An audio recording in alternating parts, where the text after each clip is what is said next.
အားလုံးပဲမင်္ဂလာပါချစ်ရတဲ့မိသားစုဝင်များအားလုံးကိုကျွန်တော်အနေနဲ့အားပေးစကားတစ်ခုပြောချင်ပါတယ်ကျွန်တော်ဘဝအသက်တာထဲမှာတစ်ခါတလေကိုယ့်ရဲ့မိတ်ဆွေတငယ်ချင်းတွေရဲ့ထားခဲ့ခြင်းတော်၎င်းကိုယ့်ရဲ့မိသားစုဝင်တွေ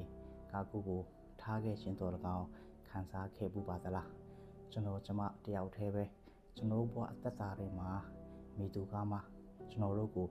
မသိဘူးနားမလည်ဘူးလို့ခံစားရပူပါသလားသင်ခံစားရခဲ့တယ်ဆိုရင်ဒီနှုတ်ကပတ်တော်အဖြစ်သင်ဟာလွတ်မြောက်မှာဖြစ်တယ်ကျွန်တော်အတူတူကနှုတ်ကပတ်တော်လေ့လာရအောင်139မြောက်သောစာလံ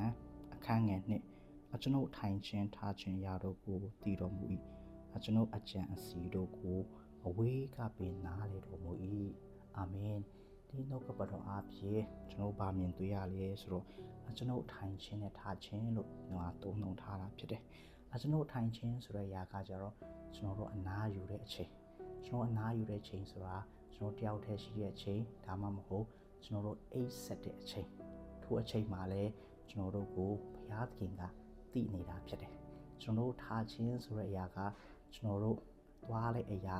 အလုပ်လုပ်တဲ့အရာအလုံးစုံမှာဘုရားသခင်ကကျွန်တော်တို့တည်နေတာဖြစ်တယ်ထို့ကြောင့်ကျွန်တော်တို့ရဲ့ထိုင်ခြင်းနဲ့ထားခြင်းကိုဘုရားသခင်ကအသေးစိတ်တည်နေတာဖြစ်တယ်နောက်ထပ်တစ်ခုကကျွန်တော်ဗာမြင်တွေ့ရလေဆိုရင်ကျွန်တော်အကြံအစီတို့ကိုအဝေးကပင်နားလေတော်မူ၏တဲ့ကျွန်တော်တို့အကြံစီကျွန်တော်တွေးခေါ်တဲ့အရာကျွန်တော်ကောင်းတဲ့အကြံစီရှိသလိုတစ်ခါလေမကောင်းတဲ့အကြံစီလည်းရှိပါက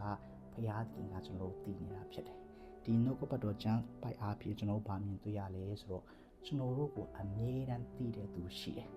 ပြီးတော့ကျွန်တော်တို့ကအမြဲတမ်းစိတ်ဝင်စားပေးနေတဲ့သူရှိတယ်ထိုသူဟာသခင်ယေရှုခရစ်တော်တပါးလေးသာဖြစ်တယ်ထိုကြောင့်ချစ်ရတဲ့ညီကောင်မတို့ကျွန်တော်အသက်တာထဲမှာအထီးကျန်ဆန်တယ်ကျွန်တော်တယောက်တည်းဖြစ်တယ်ကျမတယောက်တည်းဖြစ်တယ်လို့မခံစားပါနဲ့သင်နဲ့တူအမြဲတမ်းရှိတဲ့ဘုရားသခင်ရှိတယ်သင်အကြောင်းကိုအမြဲတမ်းစိတ်ဝင်စားတဲ့သူသင်အကြောင်းကိုအမြဲတမ်းသိနေတဲ့ဘုရားရှိရဲဆိုတဲ့အရာကိုကျွန်တော်အနေနဲ့အားပေးခြင်းနဲ့ထိုကြောင့်စိတ်ဓာတ်မချပါနဲ့သင်ရဲ့နာမှာဘုရားသခင်အမြဲတမ်းရှိပါတယ် You are not alone God is with you always God bless you